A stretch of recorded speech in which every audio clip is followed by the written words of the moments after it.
Congress party Hamid Ansari के अपमान का आरोप लगाकर अपना छाती पीट रही है। उस पूर्व उपराष्ट्रपति के अपमान से आहत है जिनकी देश को लेकर निष्ठा पर कई बार सवाल उठे हैं, जिन पर राष्ट्रध्वज के सम्मान और राष्ट्र के आन बान शान के लिए मान को लेकर आरोप लगते रहे हैं। कांग्रेस पार्टी ने हामिद अंसारी के बहाने प्रधानमंत्री नरेंद्र मोदी पर क्या गंभीर आरोप लगाए और हामिद अंसारी की देश को लेकर निष्ठा पर किन वजहों से उठते रहे हैं सवाल। कर्तव्य पथ में आज इसकी बात। नमस्कार, मैं हूं रविशंकर प्रसाद। आज हम आपको देश के पूर्व उपराष्ट्रपति, राज्यसभा के पूर्व सभापति, विदेश सेवा के पूर्व अधिकारी, ईरान में भारत के पूर्व राजदूत, अलीगढ़ मुस्लिम यूनिवर्सिटी के पूर्व वाइस चांसलर और यूएन में भारत के अस्थायी प्रतिनिधि पूर्व हामिद अंसारी पर लगे गंभीर आरोपों के बारे में बताएंगे, जिसे सुनकर आप सन्न रह जाएंगे और हो सकता है कि आपको अपने कान पर भरोसा न हो कि इतने बड़े बड़े ओहदे पर रह चुके शख्स पर ऐसे गंभीर आरोप किसने लगाए और इसमें कितना दम है। लेकिन पहले बताते हैं कि इस वक्त हामिद अंसारी चर्चा में क्यों हैं। हामिद अंसारी के इस वक्त चर्चा में आने की वजह है कांग्रेस पार्टी के महासचिव जयराम रमेश ने सोशल मीडिया प्लेटफॉर्म एक्स पर एक पोस्ट किया। इस पोस्ट में उन्होंने प्रधानमंत्री नरेंद्र मोदी के खिलाफ विशेषाधिकार हनन की कार्यवाही शुरू करने की मांग की। कांग्रेस ने राज्यसभा के सभापति जगदीप धनखड़ को लिखे पत्र में आरोप लगाया कि प्रधानमंत्री ने बीते 2 जुलाई को राष्ट्रपति के अभिभाषण पर चर्चा के दौरान संसदीय मर्यादाओं को तोड़ा और पूर्व सभापति के खिलाफ अपमानजनक बयान दिया। जरा सोचिए, पूर्व सभापति के अपमान का हास्यास्पद आरोप वो कांग्रेस लगा रही है जिस पर बीते कई साल से और खासकर बीते संसद सत्र के दौरान लोकसभा में स्पीकर और राज्यसभा में सभापति के अपमान के आरोप लगे।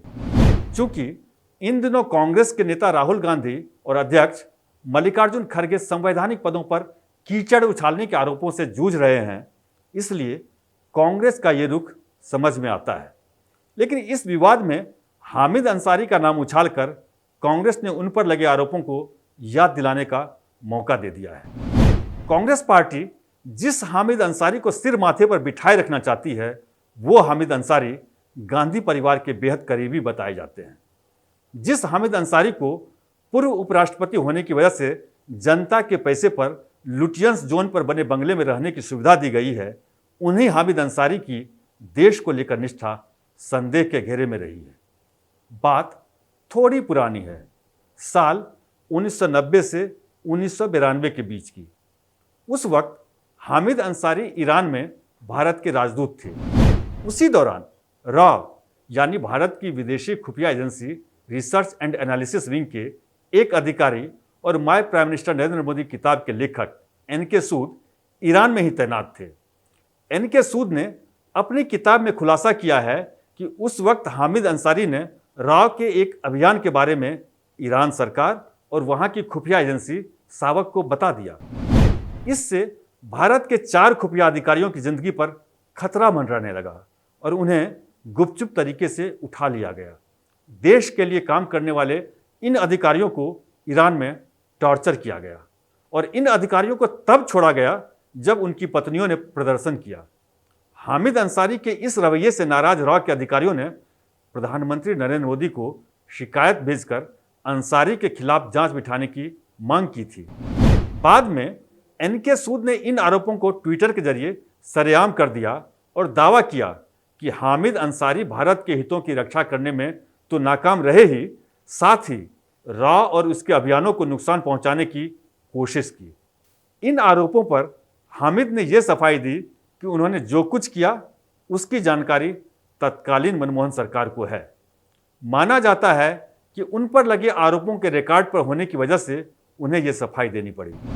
कायदे से इतने गंभीर आरोप लगने पर हामिद अंसारी के खिलाफ कार्रवाई होनी चाहिए थी, पूरे मामले की जांच होनी चाहिए थी। लेकिन हुआ क्या? हुआ ये कि उन्हें इनाम देकर यूएन में भारत का अस्थायी प्रतिनिधि बना दिया गया। एक्शन की जगह प्रमोशन का सफर उन्हें उपराष्ट्रपति बनाने तक पहुंचा। वैसे सोनिया गांधी उन्हें राष्ट्रपति बनाने की पुरजोर कोशिश करती रहीं, लेकिन यूपीए की सहयोगी ममता बनर्जी और मुलायम सिंह यादव के तेवर की वजह से वो ऐसा कर पाने में नाकाम रही। लेकिन ये पहला मौका नहीं था जब हामिद अंसारी आरोपों के घेरे में आए। ऐसे और भी आरोप लगे जिनमें उन्हें भारत विरोधियों की कठपुतली बताया गया। एक और मामला आईएसआई के लिए काम करने वाले जासूस और कथित पाकिस्तानी पत्रकार नुसरत मिर्जा को भारत बुलाने से जुड़ा है। खुद नुसरत मिर्जा एक इंटरव्यू में बता चुका है कि मनमोहन सरकार के दौरान तत्कालीन उपराष्ट्रपति हामिद अंसारी के न्योते पर वो भारत आया और इजाजत के बगैर कई शहरों में घूमा। आरोपों के मुताबिक नुसरत मिर्जा ने आईएसआई के लिए जासूसी की। एक ब्रिगेडियर ने मुझे फ़ोन किया, आपने कहा कि साहब ऐसी इन्फॉर्मेशन हमें और मिल जाए तो अच्छा है। तो मैंने कहा भाई ये इन्फॉर्मेशन काफ़ी नहीं है, इस पर ही काम करो। तो इनका एक रिसर्च विंग ज़रूर है, ये नहीं कह सकते कि आप ये लोग वहाँ के हालात को नहीं जानते हैं। हमारे जो आईएसआई जो है वहाँ के सारे शहरों के बारे में इनके पास इन्फॉर्मेशन है। हालांकि हामिद अंसारी सफाई में यह कह चुके हैं कि नुसरत मिर्जा को उन्होंने भारत नहीं बुलाया था, बल्कि एक कार्यक्रम के लिए विदेश मंत्रालय ने ऐसा किया था।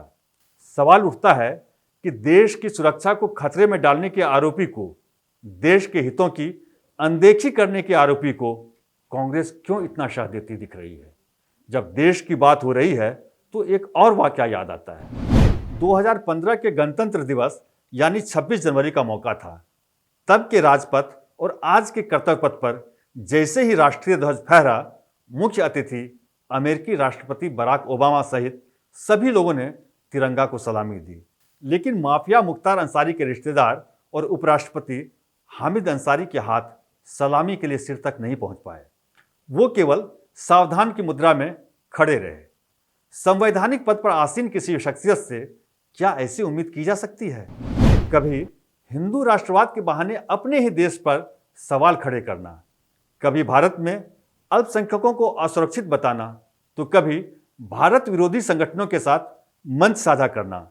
हामिद अंसारी पर आरोपों की फहरिस्त लंबी है। अब आप ही सोचिए, कांग्रेस इस हामिद अंसारी के अपमान की बात कर रही है। राज्यसभा में जिस भाषण में प्रधानमंत्री ने हामिद अंसारी का नाम तक नहीं लिया, उसे मुद्दा बनाने की कोशिश की जा रही है। क्या कांग्रेस के इस आरोप से आप सहमत हैं कि प्रधानमंत्री मोदी ने हामिद अंसारी का अपमान किया? अपनी राय कमेंट बॉक्स में दें और ये वीडियो पसंद आया हो तो इसे लाइक और चैनल को सब्सक्राइब करें।